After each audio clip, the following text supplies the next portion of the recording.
गजाननं भूतगणादिसेवितं कपित्थजम्बूफलचारुभक्षणम् उमासुतं सौकविरासकारकं नमामि विघ्नेश्वरपादपङ्कजं वक्रतुण्डमहाकाय सूर्यकोटिसमप्रभ निर्विघ्नं कुरु मे देव सर्वकार्येषु सर्वदा शान्ताकारं भुजगशयनं पद्मनाभं सुरेशं विश्वाधारं गगनसदृशं मेघवर्णं शुभांगं लक्ष्मीकान्तं कमलनयनं योगिभिर्ध्यानगम्यं वन्दे विष्णुं भवभयहरं सर्वलोकैकनाथं सच्चिदानन्दरूपाय विश्वोत्पत्त्यादिहेतवे तापत्रय विनाशाय श्रीकृष्णाय वयं नुमः। हरि ओम। श्रीकृष्ण गोविंद हरे मुरारी हे नाथ नारायण वासुदेव। श्रीकृष्ण गोविंद हरे मुरारी हे नाथ नारायण वासुदेव। श्री कृष्ण गोविंद हरे मुरारी हे नाथ नारायण वासुदेव। नागलीला के अंतर्गत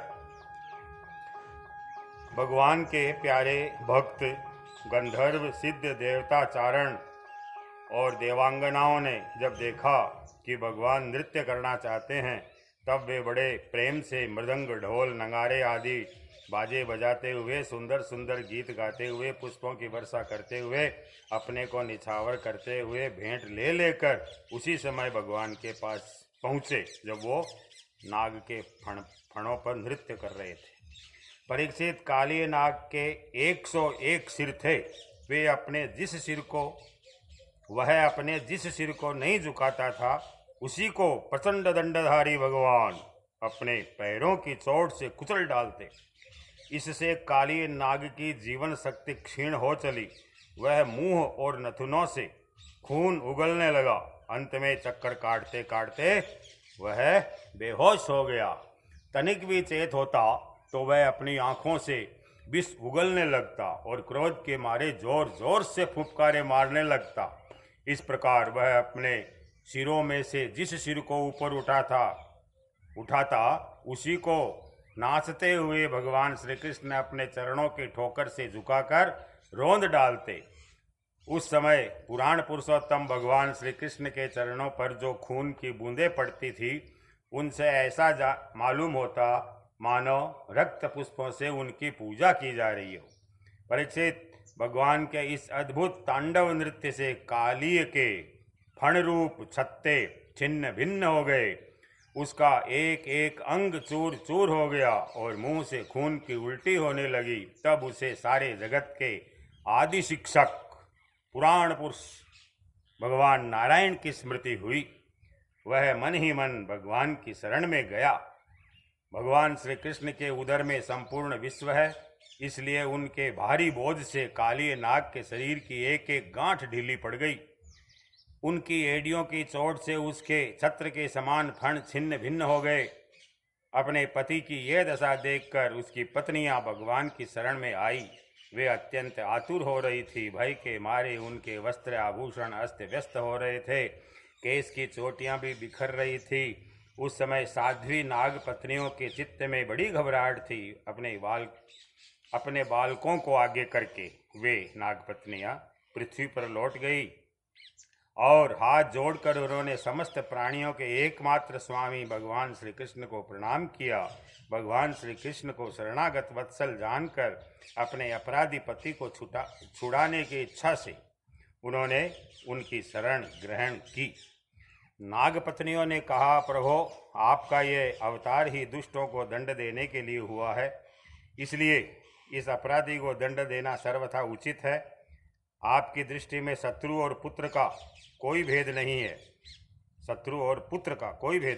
इसलिए आप जो किसी को दंड देते हैं वह उसके पापों का प्रायश्चित कराने के लिए और उसका परम कल्याण करने के लिए ही होता है। आपने हम लोगों पर यह बड़ा ही अनुग्रह किया। ये तो आपका कृपा प्रसाद ही है, क्योंकि आप जो दुष्टों को दंड देते हैं उससे उनके सारे पाप नष्ट हो जाते हैं। इस सर्प के अपराधी होने में तो कोई संदेह ही नहीं है। यदि यह अपराधी न होता तो इसे सर्प की योनि क्यों मिलती। इसलिए हम सच्चे हृदय से आपके इस क्रोध को भी आपका अनुग्रह ही समझती है। अनुग्रह का अर्थ दया। अवश्य ही पूर्व जन्म में इसने स्वयं मान रहित होकर और दूसरों का सम्मान करते हुए कोई बहुत बड़ी तपस्या की है, अथवा सब जीवों पर दया करते हुए इसने कोई बहुत बड़ा धर्म किया है। तभी तो आप इसके ऊपर संतुष्ट हुए हैं, क्योंकि सर्व जीव स्वरूप आपकी प्रसन्नता का यही उपाय है, सब जीवों पर दया करना। भगवान, हम नहीं समझ पाती कि यह इसकी किस साधना का फल है।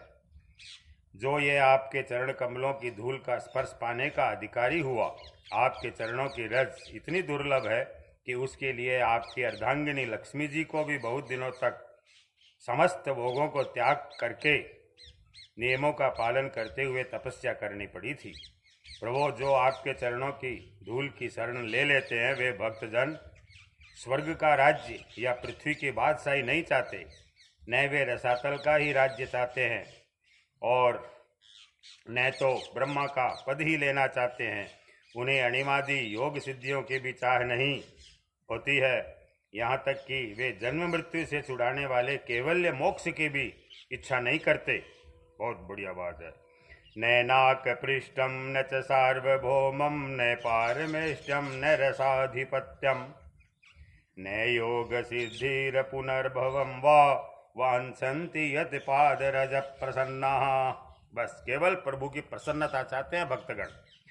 स्वामी, ये नागराज तमोगुणी योनि में उत्पन्न हुआ है और अत्यंत क्रोधी है, फिर भी इसे आपकी वह परम पवित्र रज चरण रज प्राप्त हुई है, जो दूसरों के लिए सर्वथा दुर्लभ है तथा जिसको प्राप्त करने की इच्छा मात्र से संसार में जकड़े हुए जीव को संसार के वैभव संपत्ति की तो बात ही क्या, मोक्ष की भी प्राप्ति हो जाती है। प्रभु, हम आपको प्रणाम करती हैं। आप अनंत एवं अचिंत्य ऐश्वर्य के निधि है। आप सबके अंतःकरणों में विराजमान होने पर भी अनंत है। आप समस्त प्राणियों और पदार्थों के आश्रय तथा सब पदार्थों के रूप में भी विद्यमान है। आप प्रकृति से परे स्वयं परमात्मा है। आप सब प्रकार के ज्ञान और अनुभवों के खजाने हैं। आपकी महिमा और शक्ति अनंत है। आपका स्वरूप अप्राकृत दिव्य चिन्मय। श्री कृष्ण गोविंद हरे मुरारी, हे नाथ नारायण वासुदेव। श्री कृष्ण गोविंद हरे मुरारी, हे नाथ नारायण वासुदेव। नमस्तुभ्यं भगवते पुरुषाय महात्मने भूतावासाय भूताय पराय परमात्मने ज्ञान विज्ञान निधये ब्रह्मणेऽनंत शक्तये गुणाय विकाराय नमस्ते अप्राकृताय च कालाय कालनाभाय कालावयव साक्षिणे विश्वाय तद्रूपदृष्टे तत्कर्त्रे विश्वहेतवे। आप प्रकृति में मोक्ष उत्पन्न करने वाले काल हैं। मोक्ष नहीं है साहब, गलत पढ़ दिया। आप प्रकृति में क्षोभ उथल पुथल करने वाले काल हैं, काल शक्ति के आश्रय हैं और काल के क्षण कल्प आदि समस्त अवयवों के साक्षी हैं। आप विश्व रूप होते हुए भी उससे अलग रहकर उसके दृष्टा है। आप उसके बनाने वाले निमित्त कारण तो है ही, उसके रूप